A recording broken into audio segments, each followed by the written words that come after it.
Was 7th of October a pogrom? History, language, and the concept of anti-Semitism. Over the past 18 months, fierce debates have broken out amongst historians of anti-Semitism about whether the violence of the 7th of October and its aftermath should be compared to past incidents of Jewish persecution. At the centre of this dispute lies the concept of anti-Semitism itself. Has anti-Semitism existed in much the same way for 2,000 years, such that the 7th of October was merely the latest incident in an unbroken line of hatred? Or can any episode of anti-Jewish hostility only be understood in its historically specific context, meaning that attacks on Jews in Israel today cannot be sensibly compared with those on Jewish minorities a century ago? In this talk, which builds on his recent essay in K Review, Matthew Bolton will argue that both the eternalist and historicist schools of anti-Semitism studies fail to adequately grasp anti-Semitism as an historical phenomenon with its own weight and trajectory of development. Treating anti-Semitism as a unique form of timeless hatred makes it difficult to explain why anti-Jewish hostility has changed over time. But dissolving anti-Semitism into its historical context, or reducing it to one more example of a generic racism, risks erasing it altogether.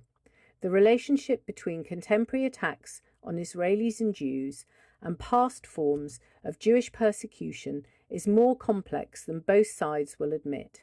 Understanding how the trace of the past lives on in the present means reasserting the historical status of the concept of anti-Semitism itself.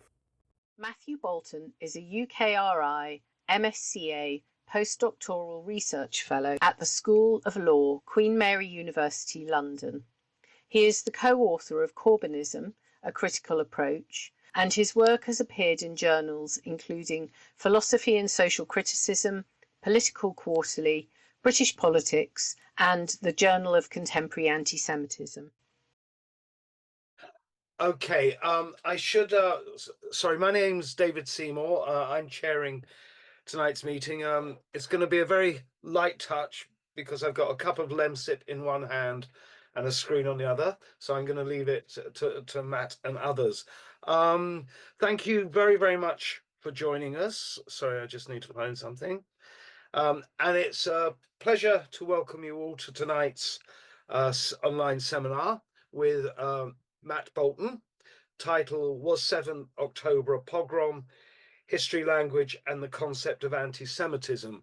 For those of you who don't know Matthew, he's a postdoctoral research fellow at the School of Law at Queen Mary University, London. He previously worked at the Centre for Research on Anti-Semitism at Berlin's Technical University. He has written an understatement extensively on contemporary anti-Semitism, including the co-authored work Corbynism, A Critical Approach in 2018.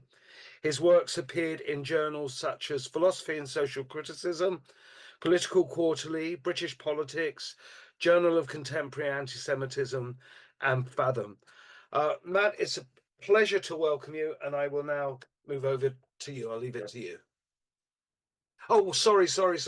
One last thing. This is being recorded. I should inform everyone. I have to inform everyone that we are recording tonight's session. Sorry about that.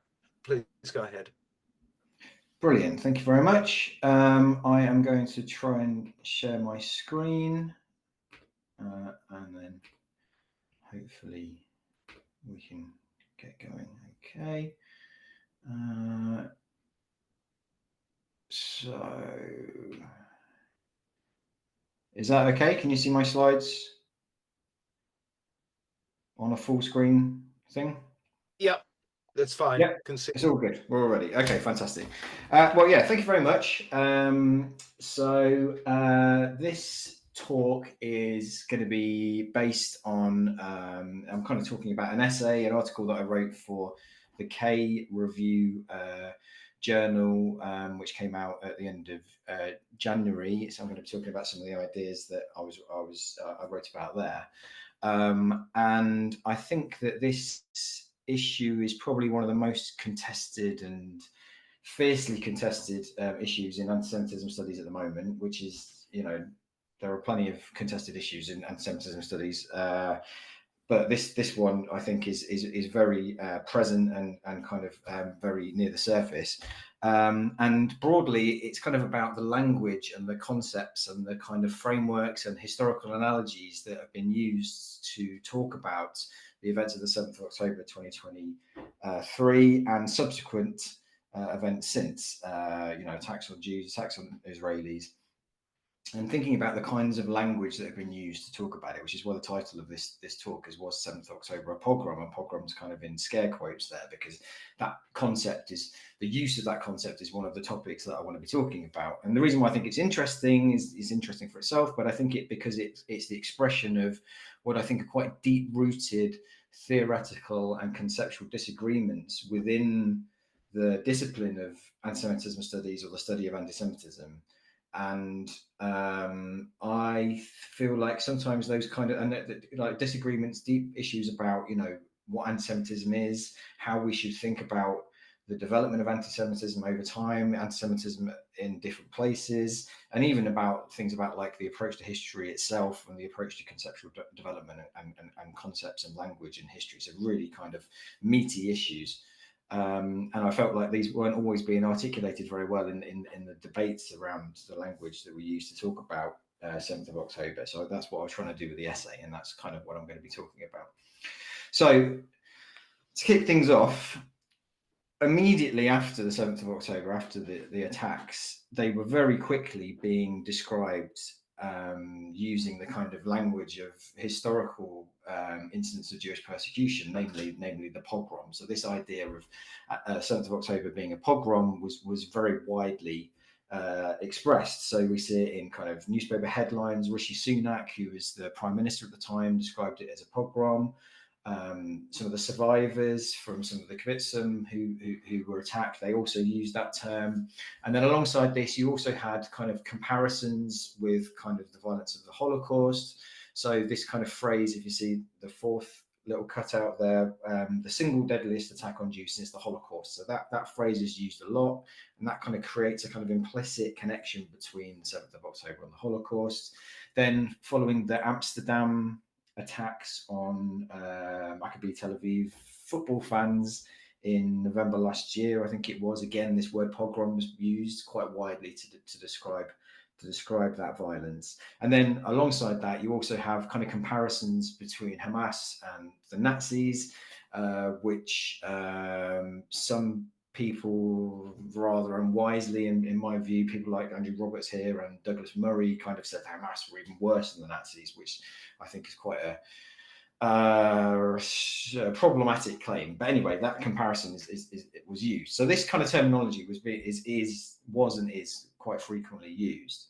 Now, on the other side, pushing back against the use of this kind of terminology, we have a set of quite very well respected, high-level intellectuals and scholars of anti-Semitism, historians of the genocide, historians of the Holocaust, who quite quickly after October the 7th started to push back against the use of this language. So there was an open letter that was published in the New York Review of Books, I think around the end of October 2023, which was signed by the Holocaust historians Omar Bartov and Christopher Browning.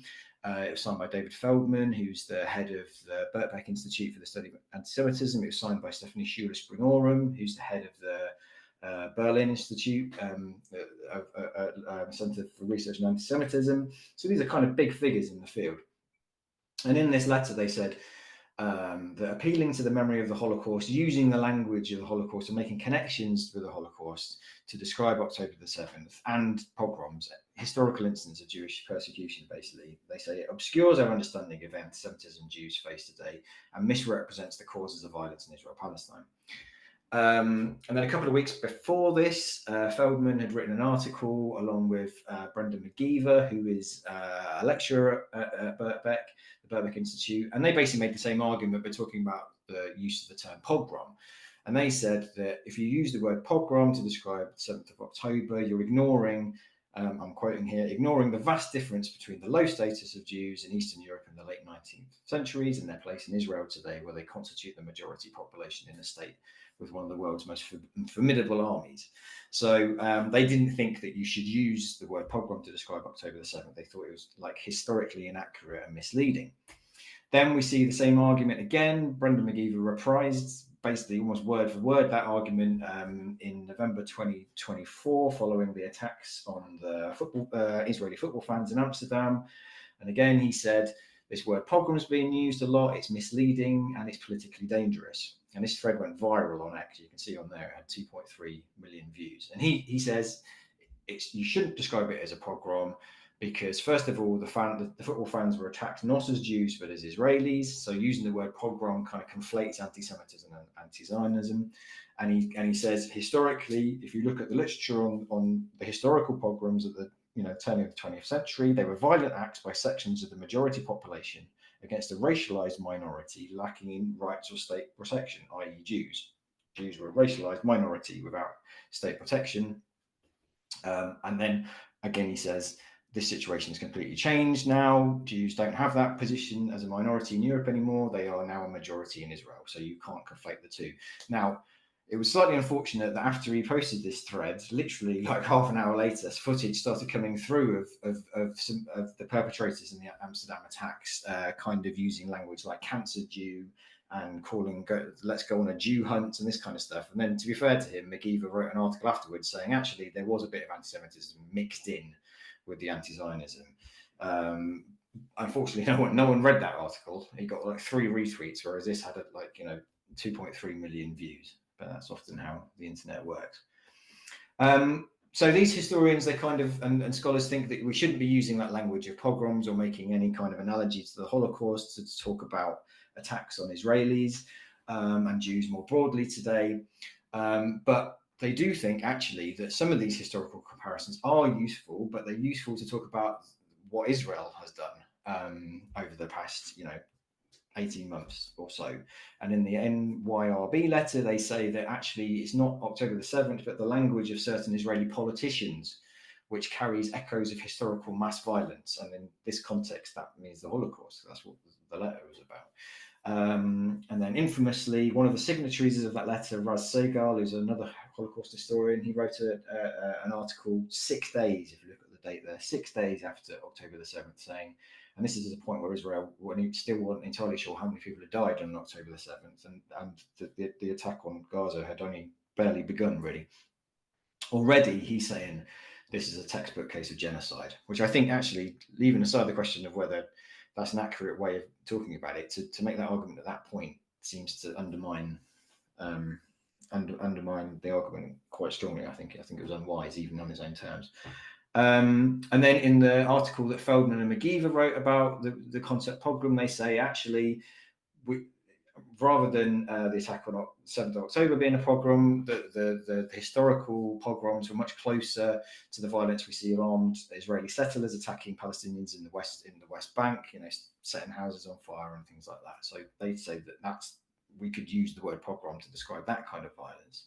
And then finally, Omar Bartov then wrote a kind of big article saying that actually the use of references to the Holocaust and references to pogroms and stuff to describe October the 7th and subsequently, and even this kind of never again, never again is now, which is a very big motto, especially in Germany, I'd say, over the last couple of years. He says that this is essentially a weaponizing language of past Jewish oppression in order to kind of legitimate the actions of Israel to allow Israel essentially to legitimize inflicting those very same forms of persecution on the Palestinians. That's basically what his argument is, and that's why he thinks we shouldn't be using this kind of language. Now, obviously, given the status of some of these intellectuals, this caused a lot of controversy. It's caused a lot of controversy. People have been very upset about it, and it's kind of added to quite a long-standing controversy around some of these figures and the research centres that they run. Like Birkbeck, as is well known, lost some funding a few years ago because of its stance on the IRA definition. The Berlin Center, where I worked for a while, is continually getting criticised. It's in the press, in the German press, a lot. It's continually gets criticised, being accused of kind of ignoring anti-Semitism or not being it, downplaying it, and so on. And sometimes the implication is that these guys don't care about anti-Semitism, or they're not interested in it, or perhaps they're even at root motivated by anti-Semitism themselves. I think that's quite a weak argument. I don't think that's true, actually. That it's the idea that they don't care or they want to legitimize, give academic legitimacy to anti-Semitism. I just don't think that's accurate or fair. These are justly well-renowned scholars. Many of them are Jewish, many of them are Israeli. They've spent most of their lives kind of studying Jewish oppression and Jewish persecution, and I just don't think that accusing them of not caring really gets to what is at stake in this debate.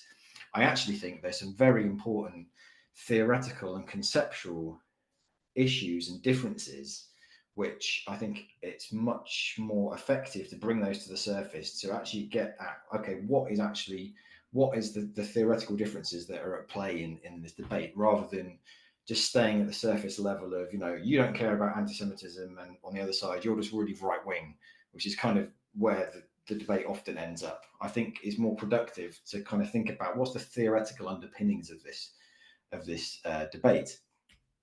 So to do that, I kind of put these guys, all of these kind of leading scholars, I kind of created a kind of school or a tradition that I think they're all part of, and I've called it the Historicist Antisemitism Studies School.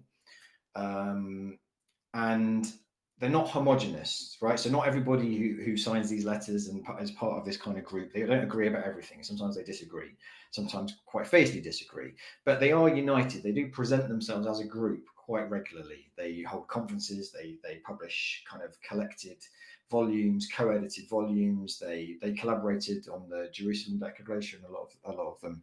So they kind of do see themselves as a group in a sense. But I think what unites them primarily is a kind of, they're united negatively, if you like.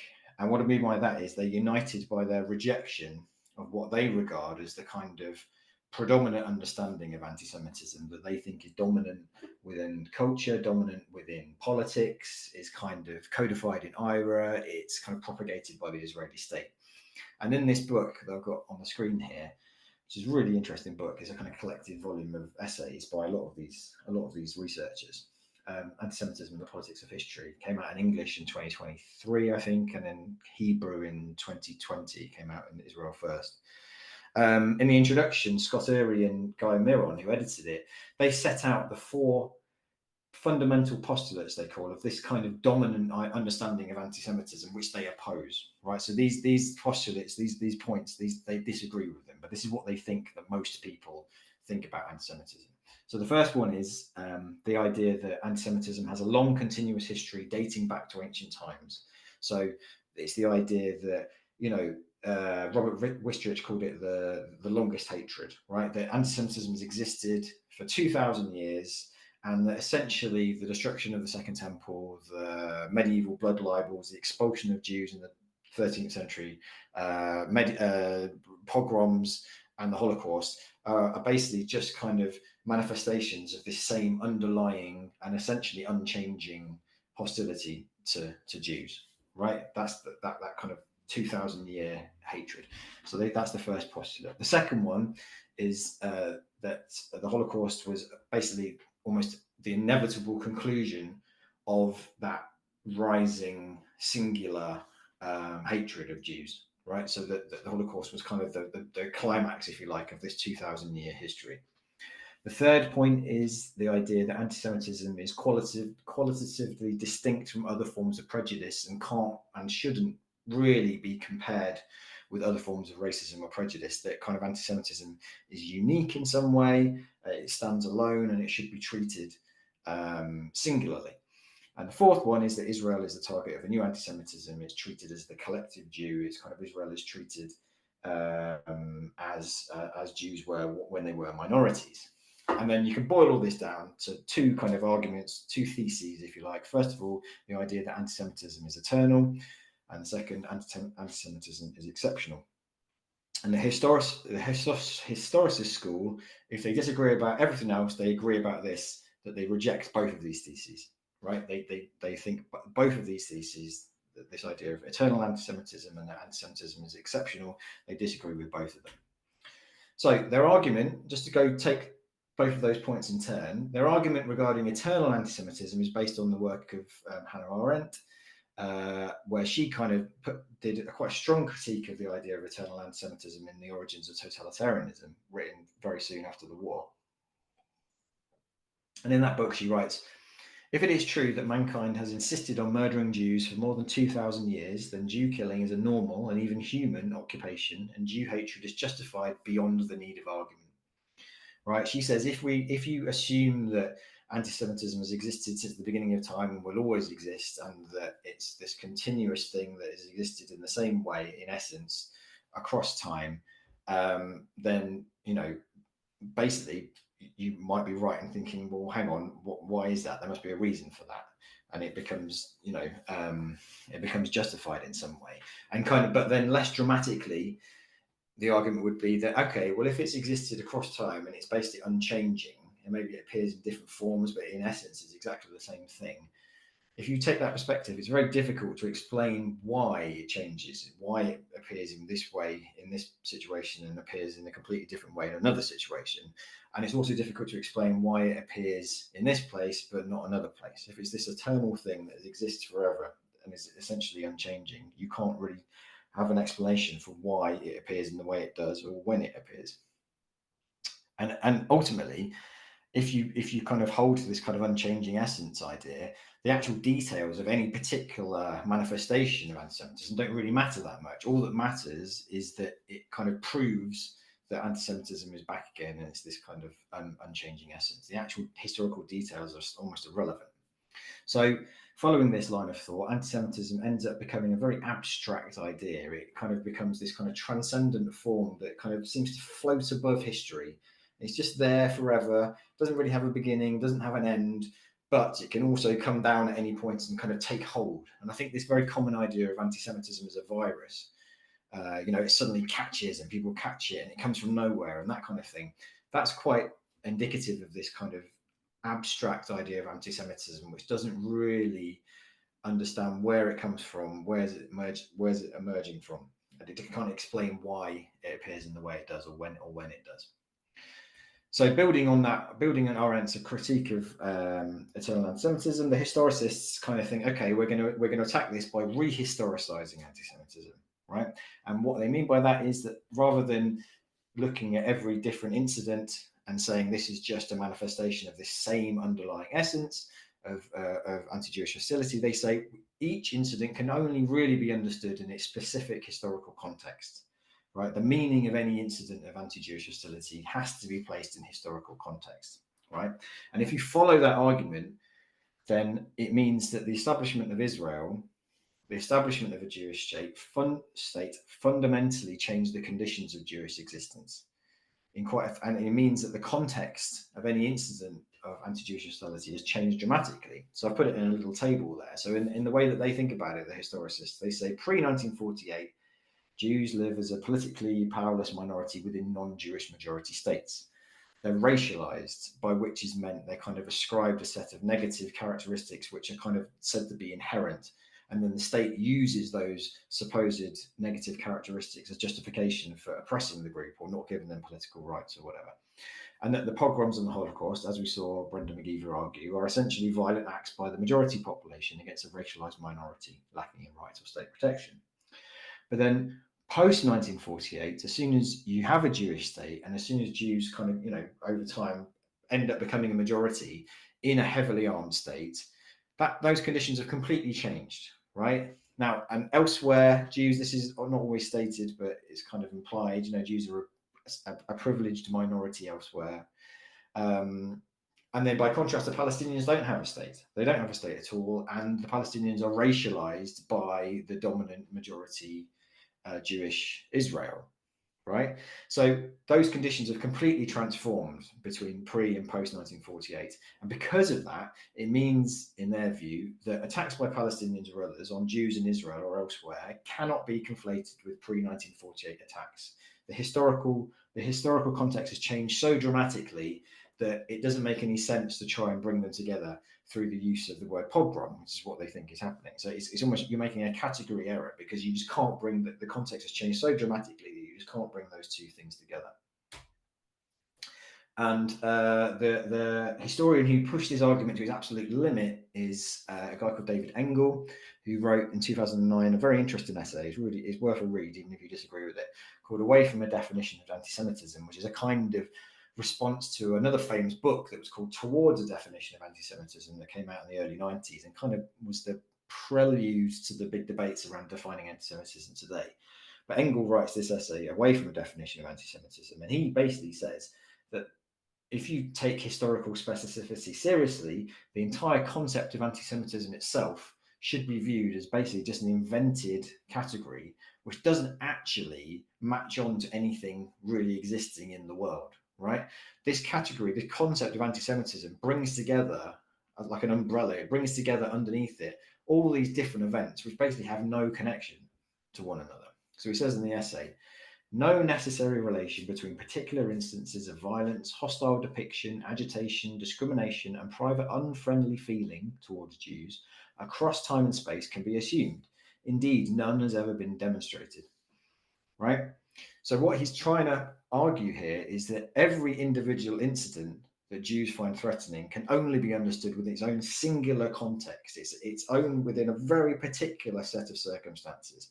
And trying to make connections and say that these two things that happen in different circumstances are both incidents of this kind of one concept or one phenomenon of anti-Semitism is basically just a kind of thing that we're imposing on it after the event, if you like. And he says this is true of across time. So, you know, whether you're trying to compare, you know, something that happens in the 1940s to something that happens in the 1870s, he says that it doesn't make any sense to fit both of these things across that range of time within the same concept. But he also says events that happen within the same time frame. So he says, but in different places. So he says in the essay that you know the idea that the pogroms in Russia and the Dreyfus affair in France, which were happening around the same time, are both kind of manifestations of this thing, anti-Semitism, is just can't be proven, and there's no evidence for it. That's what he argues.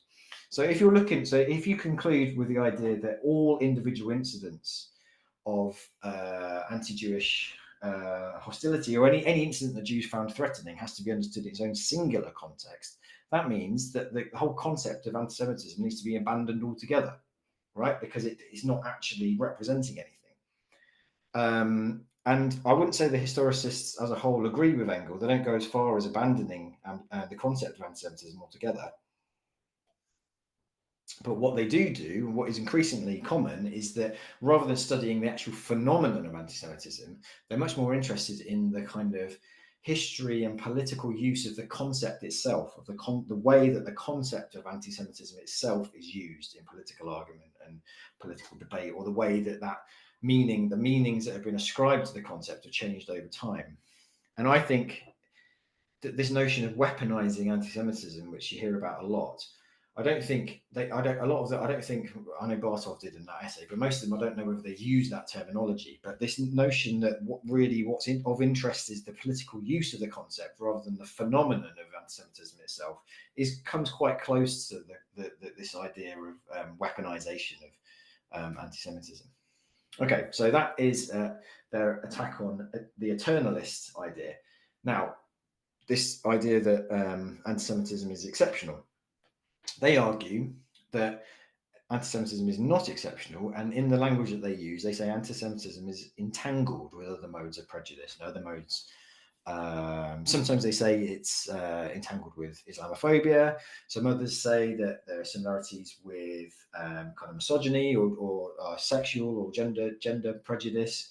The most common one is that anti-Semitism is essentially a form of racism. Or racialization, to use the kind of terminology, and that the relationship of anti-Semitism to racism is the relation of species to genus, which is that racism is the kind of underlying origin, and anti-Semitism is merely kind of one manifestation of that form of racism.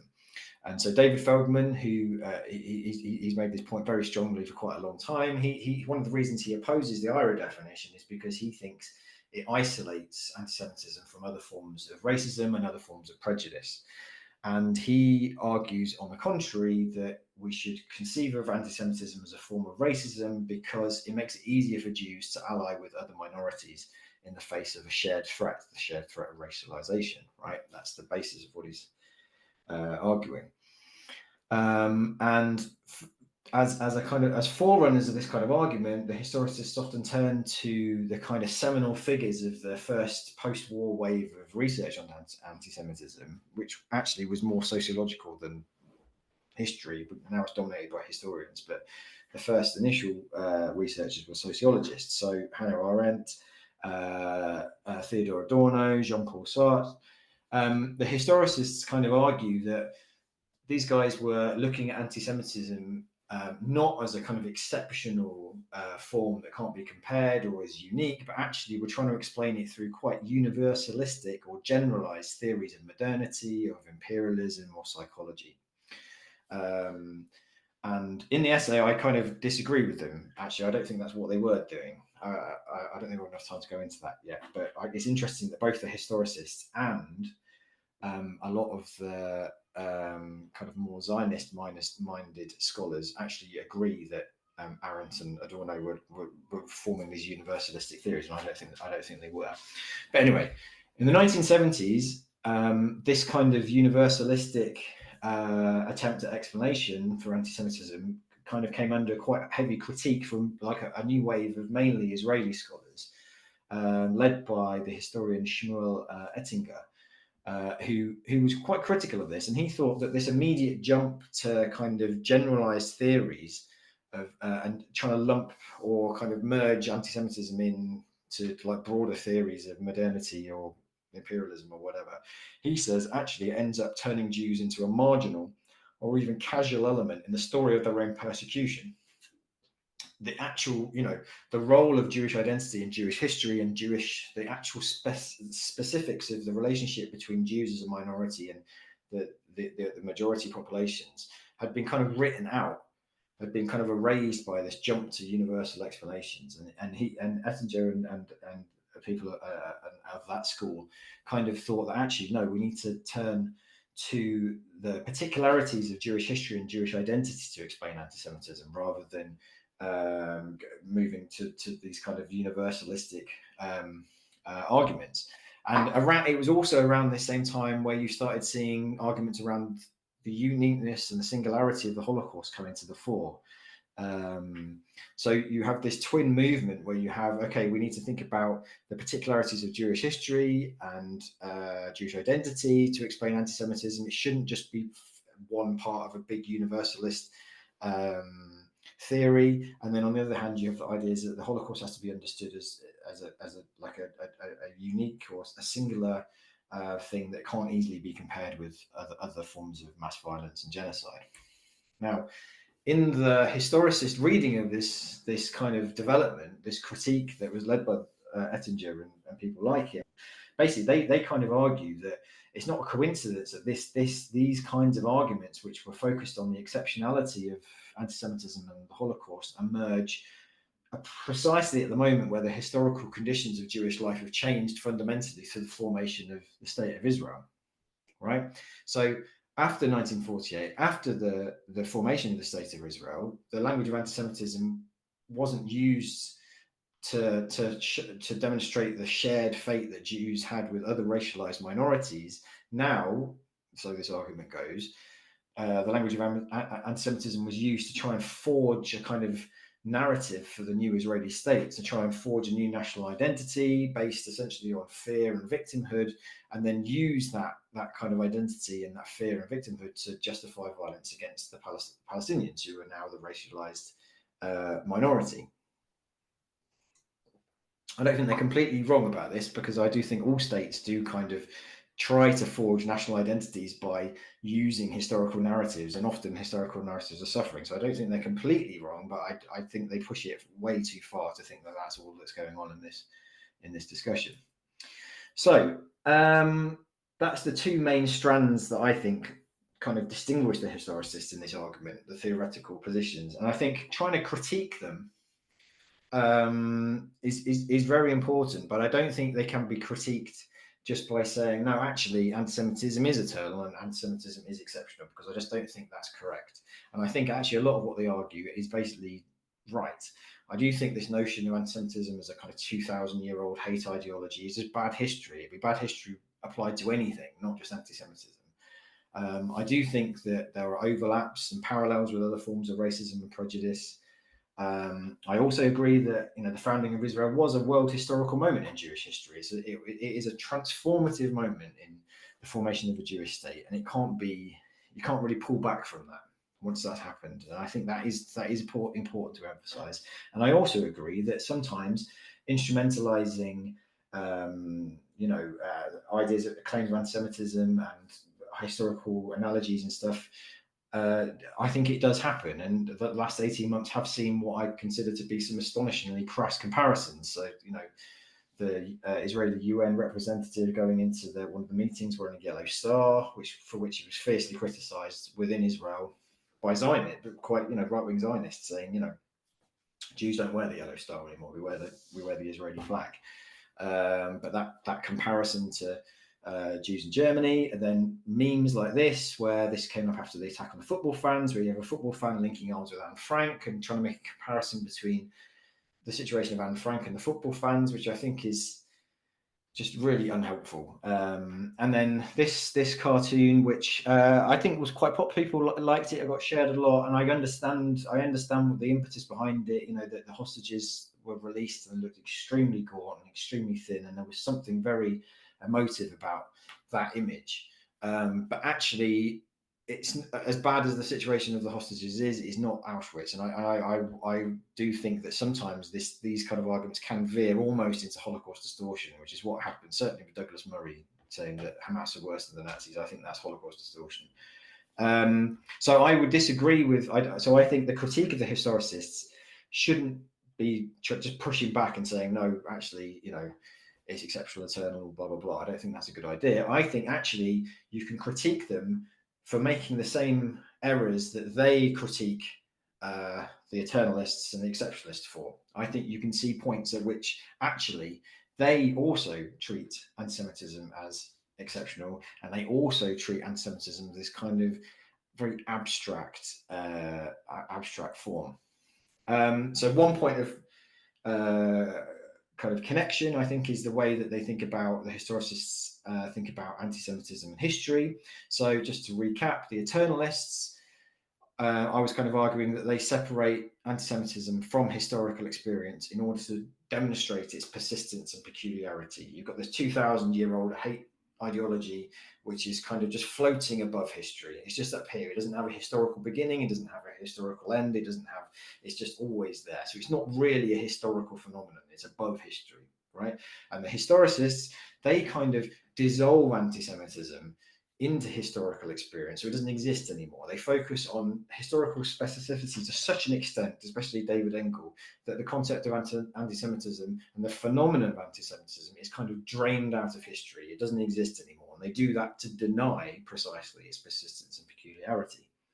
And if you do that, if you dissolve anti-Semitism into these kind of fragmented events that have no connection to one another, well, the fact that Jews have been the targets of a succession of events is basically just an unfortunate coincidence, right? You have no theory of why that might be, because it's all about historical specificity. And it means that you can't actually recognize anti-Jewish speech and behavior as anti-Jewish at all. All you can recognize is acts and behavior of which Jews happen to be the victims. You have no means of analyzing anti-Jewish behavior because you've drained it into historical specificity. So this kind of weird parallel, this shared separation of anti-Semitism from history, means that neither the eternalists or the historicists can really explain the historical development of anti-Jewish hostility at all. The eternalists They just assume that anti-Semitism exists all the time anyway, so there's no need to explain its historical development. And the historicists, when they push their arguments to their furthest logic, they end up denying the existence of anti-Semitism as a historical phenomenon altogether. And I think there's a very interesting parallel between the way that that historicism, when pushed to its logical conclusion, reduces anti-Semitism to a kind of series of random occurrences with no kind of connection to one another, and the way that a lot of anti-racist movements have over the last 10, 20 years talked about anti-Semitism. So here's a quote from Linda Sarsour, who's a fairly well-known anti-racist activist in the US, and she says, while anti-Semitism is something that impacts Jewish Americans, it's different than anti-black racism because it's not systemic. And Balash Berkowitz has kind of glossed this and said what these guys are saying is that anti-Semitism is not understood as a collective or structural phenomenon, but merely the sum of scattered individual acts, which is precisely what I think Engel ends up arguing. So, okay, if anti-Semitism is just a sum of scattered individual acts, what is structural racism? But what does it mean to be systemic? What they mean by it, essentially, there's two modes of it. One is that it's there's the kind of denial of rights to racialized minorities altogether, so you have no rights whatsoever, which, you know, is a much older form, I guess. And then you have implicit structural racism, which is that, okay, these minority groups are given rights, but the way that they're treated ends up in kind of with poorer economic or educational or health outcomes. They're more susceptible to being attacked by the police, getting police violence, that kind of thing. That's more kind of implicit structural racism.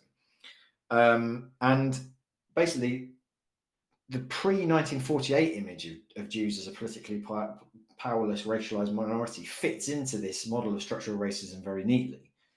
But after the formation of Israel, and because of the relative success of Jews in the diaspora, which is often explained by their proximity to whiteness in this kind of theory, they don't fit into the structural model anymore, which means there's no structural basis for anti-Semitism today. And that means that anti-Semitism cannot but be treated as an outlier, as an exception compared with other forms of racism.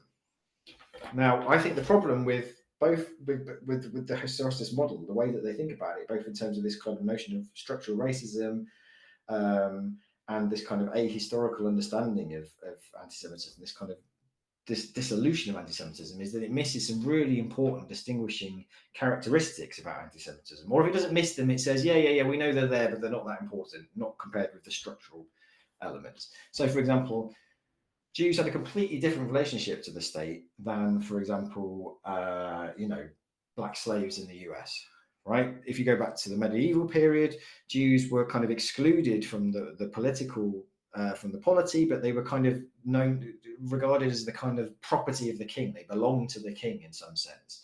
And then through this, they were granted kind of very specific financial functions. They, famously, money lending, tax collecting. And over time, there was an association of Jews with both sovereign power and sovereign fiscal power. Now, that's impossible to think about that in terms of that happening with African slaves in the US. It just that connection with power just does not exist, right? And it meant that when the political winds changed, Jews could often find themselves targeted as representatives of the hated Ancien regime. So that is something that's fundamentally different, that relationship to the state. Secondly, yes, Jews were a minority and with many majority non-Jewish states, but they weren't generally regarded as kind of members of a single neighboring community, like over here. It wasn't like, even with Israel-Palestine, right? You have the Israelis and you have the Palestinians, and they're kind of, that minority status is based on kind of territorial proximity. Whereas for Jews, each Jewish minority, wherever they lived, were also understood to be kind of members of a kind of cosmopolitan, rootless conglomerate that expanded beyond the borders of any one state. So there's a kind of global element to Jewish identity, which just does not exist really in the same way with other minorities. And that's why you can have something like the Protocols of Elders of Zion, which is produced in a very historically specific context, Russia, and it has a huge audience all across the world very quickly, including, of course, with Hamas. And so if you think of Jews in that kind of combined way, that they have a connection with power, they have a connection with finance, and they have this kind of international cosmopolitan element, the notion of a Jewish state doesn't kind of fix the problem in the way that the historicists, and in fact the Zionists, often think it does. That you suddenly have a Jewish state, and then suddenly all the problems of being a minority don't exist anymore. Because if you understand Jews as this kind of financially powerful, sovereign, associated with power, international kind of cosmopolitan, well, the Jewish state then can be understood as a kind of central coordinating node of that power, right? And it means that you think about that state in a completely different way. And I think that is missed by the historicists. And then you put these together, that is what leads to anti-Semitism, anti-hegemonic character, which is to use the terminology of Moishe Postone. And so what is distinctive about the pogroms, for example, the Russian pogroms, is this kind of collective euphoria where people see themselves as, attacking a powerful group. Basically, the world turns upside down in a way that I don't think is true of, say, the lynching of a black person in the American South. There are similarities there, or even with the Palestinians, right, with it in the West Bank.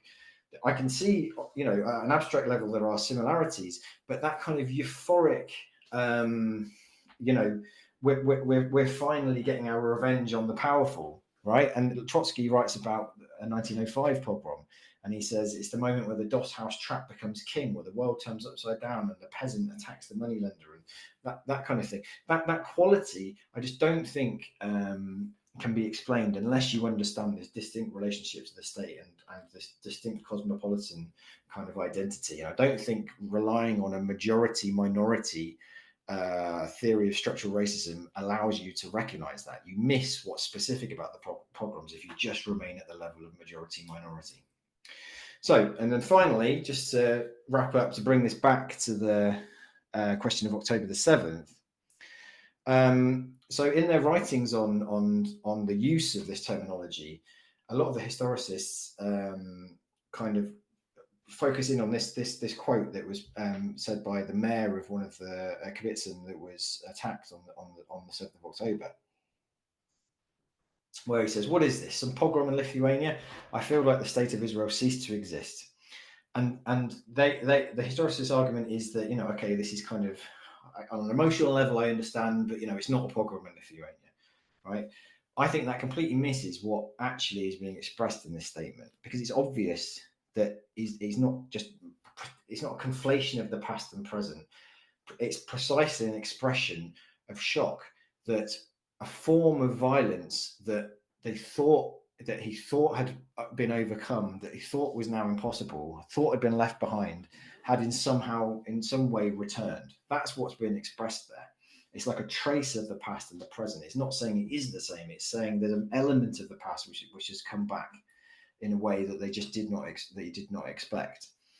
And I think this is because the shock of that statement and the shock of 7th of October is because, as both the Zionists and historicists both agree, the whole point of Israel was it meant to make that kind of violence impossible.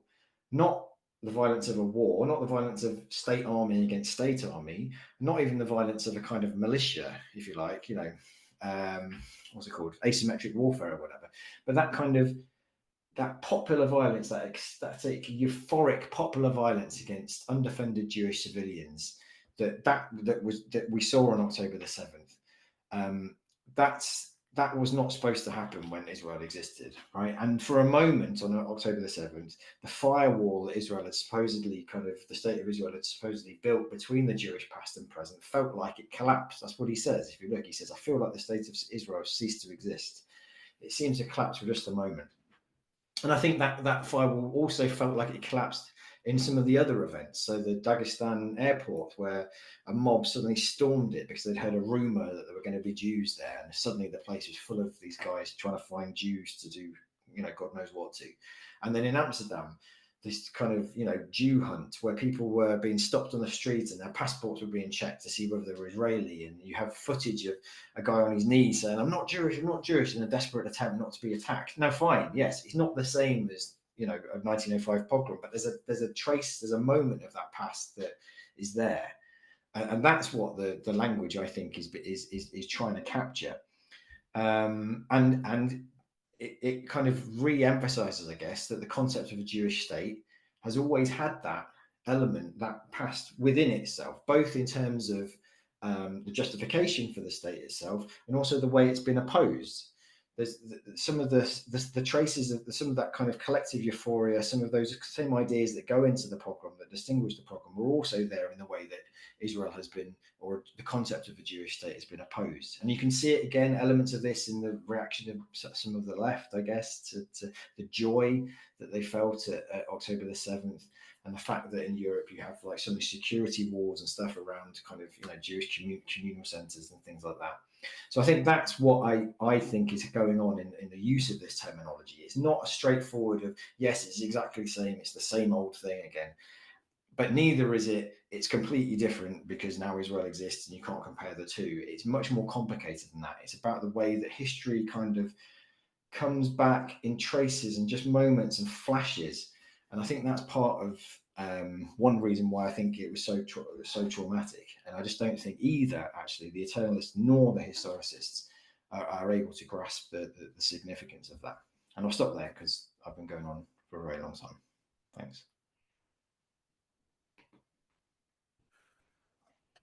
Okay, thanks very much, Matt. That was fascinating. A lot there, really interesting. I'm going to open up to questions. The first, I'll take them in order as they appear. The first, what do you want to do, Matt? Do you want to take one at a time or in groups? What would you prefer? Sorry. Maybe do a couple and then Okay. depends on who we get. But... Okay, so Marcia first, if you would. Hi, thank you very much, Matthew. I loved your article in K, and this is very happy to have attended. I want to add something to the historical model about what it misses. You laid out three things: the relations to the state, cosmopolitan, anti-hegemonic. I think that also what that model misses is the redemptive character of anti-Semitism, as it also comes out of Christian theology and secularizes later in the modern period. There's that I think that distinguishes anti-Semitism from other forms of racism, say anti-Black racism. I mean, I think Flora Classen has written about this. A lot of people have. The anti-Semitism is virtuous. It will redeem us. It's utopian. And I think that the way in which anti-Zionism is bound up in the liberationist or emancipatory discourse recalls some of that. So that's all I would add. Thank you. Thank you, Marcia. Daniel, if I can see your name correctly. Yeah, I mean, I'd like to spend 2 hours asking you questions, but I know I don't have that privilege. So just one specific question on Hannah Arendt, because I agree with you, and on this point anyway, with the historicist, that what she calls the fallacy of eternal anti-Semitism isn't useful at all. It's very misleading. But then, as you know, she goes on to argue not that anti-Semitism is universal. Her argument, which she puts very clearly and very strongly in the origins of totalitarianism, is that anti-Semitism is very specific. It's what she calls an outrage to common sense. It's the catalyst, she argues, it's the catalyst for the emergence of the whole of totalitarianism in the 20th century. So, I mean, they're obviously entitled to agree with her on one point and disagree with her on another point, but unless I've misunderstood what you've said, that they kind of missed the second part of her argument. They kind of mischaracterize her as a kind of universalist, when in that particular sense, in terms of understanding anti-Semitism, she had a very, very specific take on it. Thank you. Matt, would you like to respond? Yeah, sure. I mean, yeah, you're totally right. The redemptive element of it, I think that is definitely, and yes, you're right. That falls out completely of the model. It can't be captured. I mean, I think this question of redemptive this notion of redemption is something that I've been really thinking about a lot, because it's coming up a lot at the moment, but it comes up on the other side of the argument, right? Now it comes up and it's redemptive anti-Semitism, or it's redemptive philo-Semitism. And especially in the German debates and stuff. And again, I don't disagree with them completely. Like I think there is some stuff like that. There's some of that is at work, but then you to understand that, I think you also need to understand the redemptive character of anti-Semitism itself. And I think what's at play, and then that's a more interesting way of thinking about it then, because then you can think about how does one feed into the other in some way. I don't know, but yeah, I totally agree with you. So I think yes, when I try and build this up into a bigger article, I think I need to add that. And then Daniel on Arendt, yeah, I mean, the other thing I think that they miss out, and I think I raised this in the essay, but I didn't talk about it here. The thing they miss with Arendt is that, you know, she got hugely criticized precisely because she was seen as blaming Jews in some way, or blaming the particular way that Jews are related to power and to state power, or been acted in an what does she call it, unworldly way or whatever, and just not really got to grips with the reality of modernity. That's what she says. And in some ways she was accused of almost blaming Jews for the situation they found themselves in. Well, that's clearly not a universalist argument, is it? It's a particularist argument. But I think that actually, as I was trying to argue, I think the historicists and the more kind of, you know, classic Zionist argument, they again, they agree that, you know, Arendt is universalist, Adorno is universalist, and I just don't think that's true. I think it's a misrepresentation of them by both. Thank you. Any more before I abuse my role as a chair? Okay, Matt, there's first of all, my favorite thing about the OK article on today was the flash of the past in the present. I really, and if I remember, you talked about Benjamin or Benjamin when you talk about that. But my question is, as always, slightly more mundane. The other thing I noticed when, I mean, please speak about that some more if you'd like, because I think that's really a core part of your argument. But a couple of things crossed my mind when I was listening to you. First, that what we're arguing, anti-Semitism was a thing of the past. It's always been a thing of the past. When Jews gained emancipation in the, between 1770 and 87, anti-Semitism, it was always in the past. It's always, that same argument has always been, Jews are now emancipated, they're fine, what's their problem? In fact, they're privileged. So it's a repetition. I'm not going back to 1200, I'm going back to the 1750s onward. That's the first thing I'd be interested in hearing your comment from. The second thing is, and I've been giving this a lot of thought, and it's become a big issue amongst us, is the word anti-Semitism helpful? In the sense that it does have a specific historical meaning, you know, from about 1880 to 1945. It wasn't the language often used in contemporary times, you know, before and after that. Do you think it's does it not fall into the trap? I'm not using an Engels argument, but does it not fall into an eternalist trap if we don't distinguish the concept? Thanks. Okay, yeah, I'll just come back to those. So anti-Semitism is always in the past. Yes, that's yes, that is definitely true. I had a really good thing I wanted to say about that, and now I can't remember what it is. Oh, I know what it was. It was that, yes. So a friend of mine, a guy called Samuel Liebens, is a researcher in Haifa, I think. He one of the things he's argued in the past is that one of the differences between anti-Semitism and other forms of racism, right, is that broadly you can say that the experience of, I don't know, Black Americans, for example, to quote Martin Luther King, is kind of, you know, the arc of, was it the arc of history is The long, universe bends to justice. yes, it bends towards justice. Now, very broadly, and there's ups and downs or whatever, but you can kind of see that pattern that, you know, you get more rights and you become blah blah blah blah blah.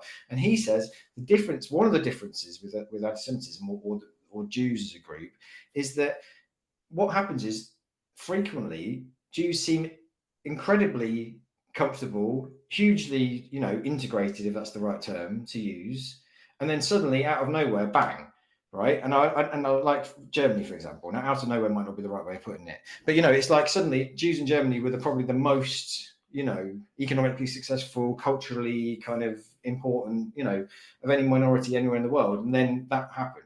And so he says his argument, which I'm paraphrasing or stealing, I guess, is that actually it's not this idea that, oh yeah, it's gone in the past, and that doesn't really explain the history. It's often been, yes, it seems to be going well, and then a disaster strikes. Now, maybe that's an argument that needs more historical backing up, I guess. But I think that's something that does say something about this idea. Oh, it's all going to pass. It doesn't matter anymore, because I think that misses something specific. But then again, you don't want to be too alarmist, and because there is a history that you can if you look back, you can see these things coming. So but yeah, I agree. In terms of the concept itself, it's difficult, isn't it? Yeah, maybe you should. I mean, I think Jonathan Judaikin, he argues that we should use Judophobia, I think, to kind of talk about the overarching thing. But it's a difficult one, isn't it? So David Nierenberg, he's very clear that anti-Judaism is distinct from anti-Semitism. As you said, anti-Semitism arises in 1870s or whatever, and then you also argue that we should be talking about anti-Zionism minus the hyphen, right? And that we're in a different phase. So I think that's useful, but I guess it's just rephrasing the question in a different way, isn't it? How do you keep track of continuities without just turning it all into one same thing or fragmenting it? And I don't know, to some extent maybe it would be interesting, but that's kind of what Engel says. Wouldn't it be interesting to have a go at not thinking about it? But I think it can be that you can go down that path and you can end up in quite a difficult situation if you're not careful. Okay, thank you. Shelby, if you like. Thanks, Matt. I think you're on mute. Shelby? My COVID nostalgia, that's it. yes, it always falls back to the same damn thing. When you mentioned Linda Saussure, I recall when she led the effort to ban Jewish women from the Million Women March against Trump some years ago, right after the first election. And that was an immediate reaction. And then in regards to Hannah Arendt, I remember vividly reading Yankov Robinson's And the Crooked Shall Be Made Straight, where he took Eichmann in Jerusalem apart bit by bit. I mean, he eviscerated Ms. Arendt for her factual and analytical errors. And I'm very hesitant to use Arendt as any kind of, okay, she was a deep thinker. Okay, I can dig that. But to what extent I think she's the perfect example of the problems of universalizing. Anyway, that's my quick comment, and thank you. Thanks, Shelby. Before I hand back to Matthew, any other questions at the moment? Matt, if you'd... Oh, yes, we'll take one more. Thomas, thank you. Yeah, thank you for a very interesting talk. What I found interesting to see is that you have this call of historians that are saying that there should be not any comparison with the pogrom or the Holocaust from the past. And at the same time, you also see like a double movement in the sense that there's also a call by certain strands in post-colonial theory of questioning the singularity of the Holocaust and arguing about multi-directional memory. So I find it interesting that in this case, you have a narrowing down of the memory of the Holocaust and of the pogrom. in a way that it cannot be used by Israelis to describe their experience, but at the same time, there's also like a sort of double movement going on where the singularity of the Holocaust is questioned and needs to be opened up. So I was wondering whether it's like two sides of the same coin, whether you also see it that way. Matt? Yeah, so Hannah Arendt, I mean, I think the trouble with her, she wrote so much and she was writing, you know, for different audiences and she was writing at different points and writing for different purposes.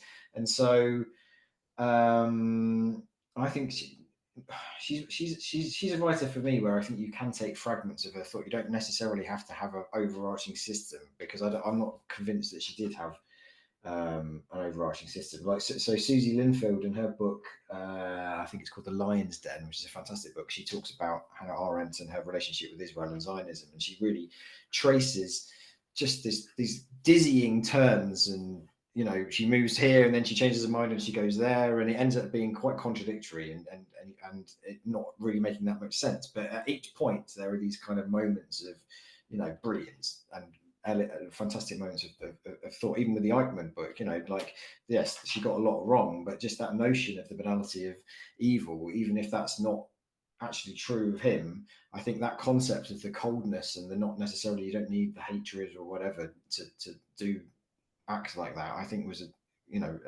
extremely important point. So, you know, I would defend her even if, you know, I disagree with 75% of what she says. Yeah, yes, that I mean, that's a brilliant point, that this idea of comparison, because these historians have for, you know, decades now said, you know, we shouldn't treat the Holocaust as singular, we shouldn't treat it as unique, and you know, I don't really like this term singularity because I don't think it is, you know, I'm not entirely sure what it means historically. You know, every event is both singular and not, but you know, it should be compared. And then when it's Israelis or Jews doing the comparison, suddenly it's like, no, stop the comparisons. We shouldn't be doing it anymore. So I feel like it's up to them to come to terms with that, I guess, to try and justify why either you're for comparison or you're not. I just find it's quite frustrating, I think. But I think part of the problem is because they end up in a position where they kind of have to treat the Holocaust and the pogroms in this kind of quite abstract way, and that's why they just kind of revert to this majority minority kind of structure. If you understand the pogroms and the Holocaust purely in that way, then as soon as that majority minority relation disappears, then the comparison goes. So, but you can only do that. The price of that is that you have to remove anti-Semitism from the Holocaust, which seems like quite a high price to pay. But I mean, yeah, I agree. I think it's a contradiction, and I don't think it's quite really. I don't think it's. I'm not sure there's a coherent explanation, really. Thank you. Any more questions or comments or observations before we? Daniel, is that, as they say, a legacy hand, which apparently is a new expression, or would you like to? Oh, I'll go to Christina first, if I may, because she's going to ask a question. Thank you, Christina. Hi. Hi. Sorry, I've only just come through the door, so I have a lot of questions, but I might have to email them to Matt. So first, thanks a lot. I had one question that was, I think it was very clear how you described the problems with the extreme version of the historicist argument in David Engel. Could you maybe remind me how you would describe the sort of moderate historicists and distinguish them from both the eternalists, but also maybe the kind of anti-Semitism theory that you would want to forward? Because of course, in your periodization that I would completely agree with, that's also a sort of outline of different historical periods in which anti-Semitism functions in different ways, right? So I was wondering, how is that different from a moderate historicism?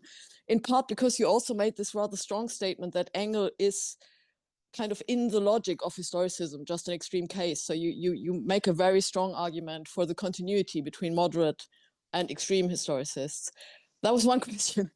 The second, if I may, I don't know how much time we have. I don't want to go on. No, go. That was the critique of the alleged universalism of Arendt and the Frankfurt School that you already said you don't agree with.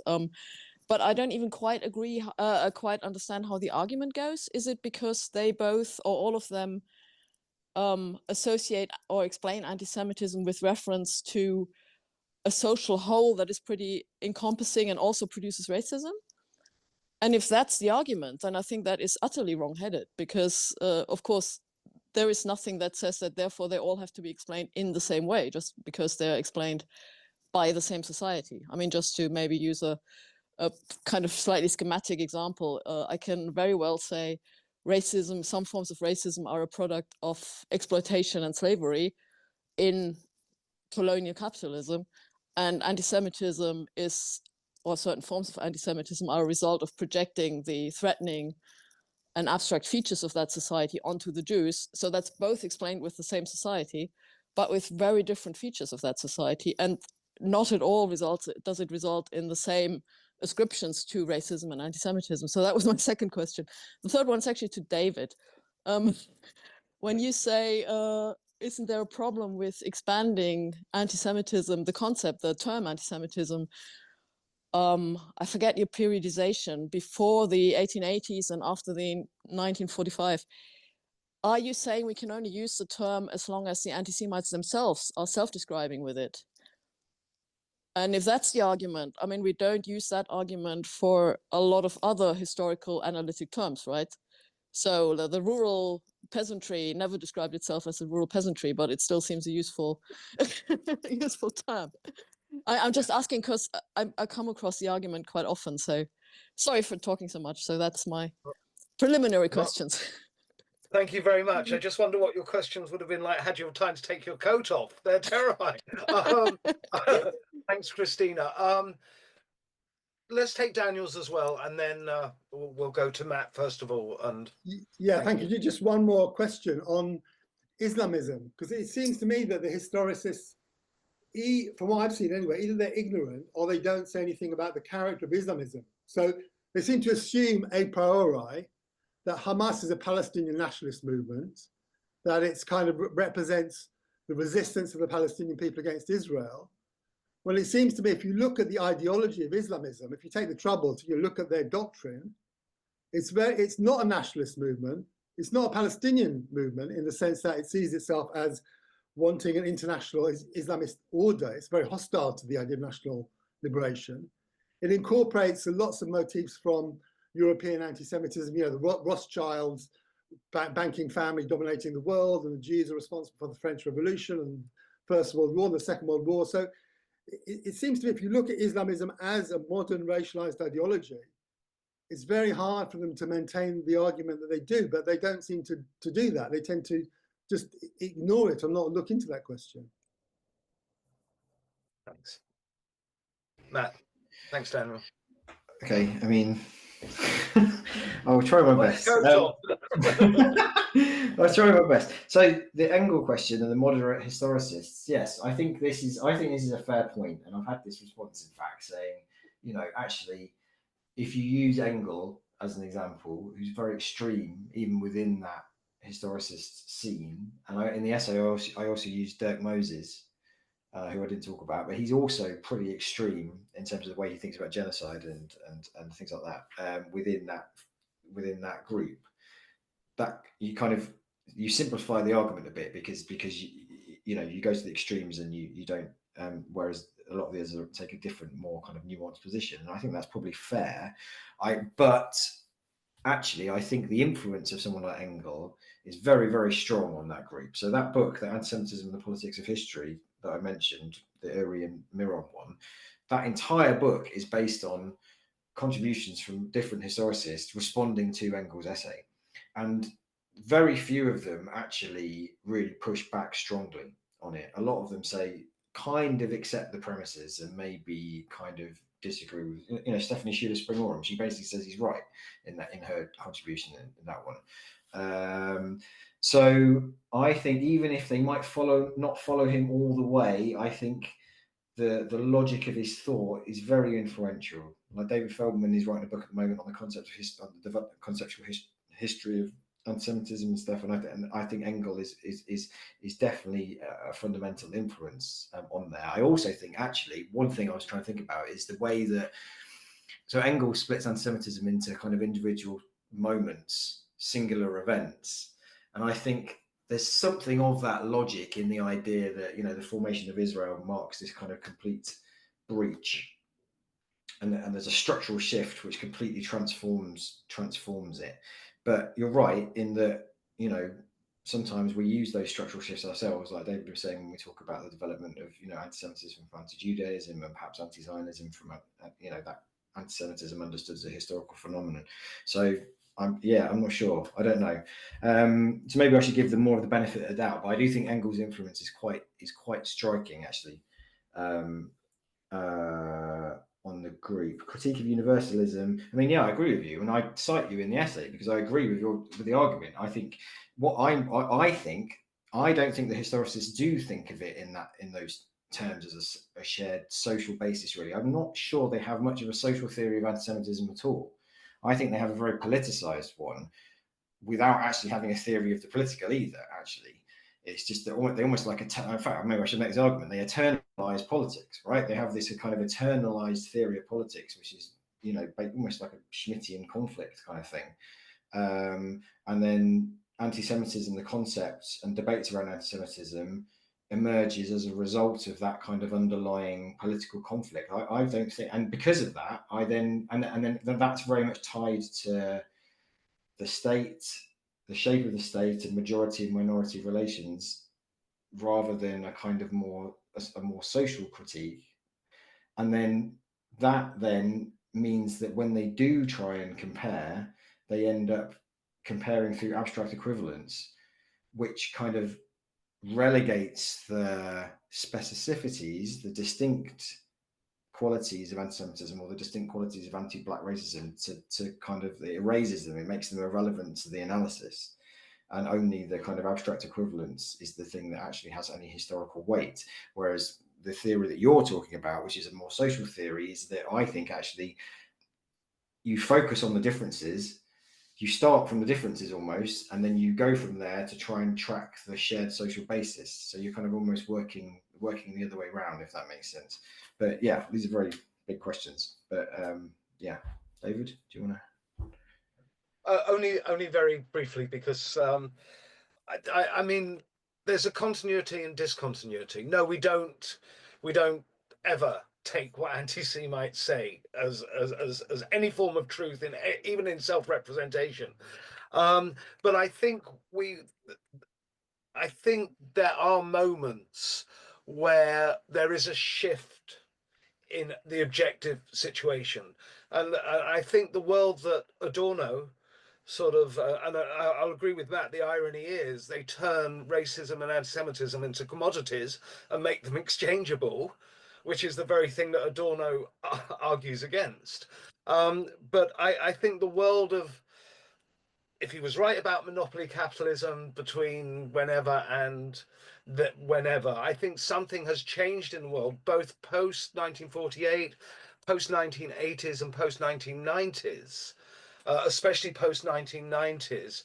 That doesn't mean it's completely new. It doesn't mean it's completely old. But if the social world changes, so does its articulation of anti-Semitism, what do you want to call it, of anti-Jewish thinking.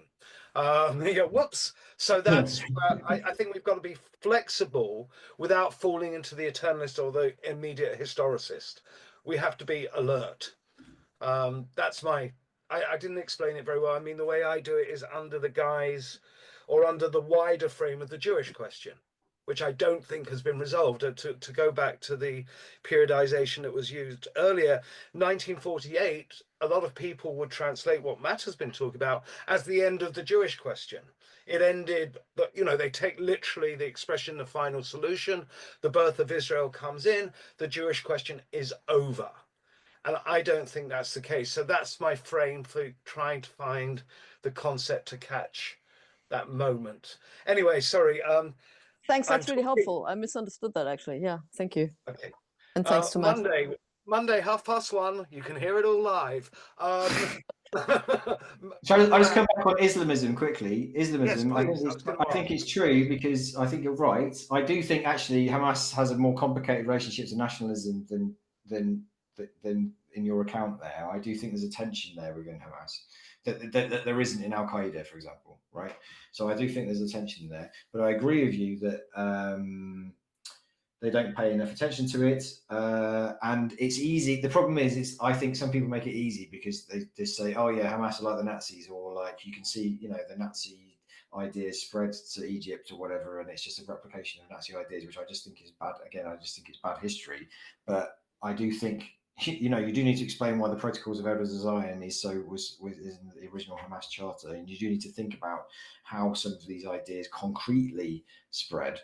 And I don't think that's as easy to dismiss as just arguing there's a straight continuity between Hamas and the Nazis, such that Hamas are worse than the Nazis or whatever Douglas Murray wants to argue. Thank you, Marcia. Yes, thank you. Yes, I was just going to say that I should go back and read it again, but I don't think Susanna Heschel's essay in the Uri and Miron volume is very much pro-Engel, actually. I think she's quite critical of him there. I find it interesting, this is on something else, I find it interesting that the concept of Palestine in a way is now taken off as this kind of eternal force, trans-historically and trans-regionally. I mean, there are issues in the study of architectural education, journals devoted to that, which are all about Palestine. People in my field of medieval studies now want to connect Palestine to all of the questions that they study. So there is a way in which this phenomena is happening, but I don't see that the historicists are really dealing with that or have really mentioned that. I mean, I suppose it's connected to its use in settler colonial theory and how that is dominant now. Thanks. I think that's a brilliant point. I mean, yes, the idea of Palestine is just expanded, and settler colonial theory. I mean, I did some reading on that last year, and there's some people who argue that ancient Israel was a settler colony. Right. Which is just it's just so ridiculous. I just find it completely crazy. I mean, the other thing is that, for example, that so the guys at Birkbeck, they recently released a report, the Runnymede report, which has some good bits in it, but there's lots of disagreement about anti-Semitism. But one of the things they talk about is kind of the dangers of Jews making vertical alliances with the state.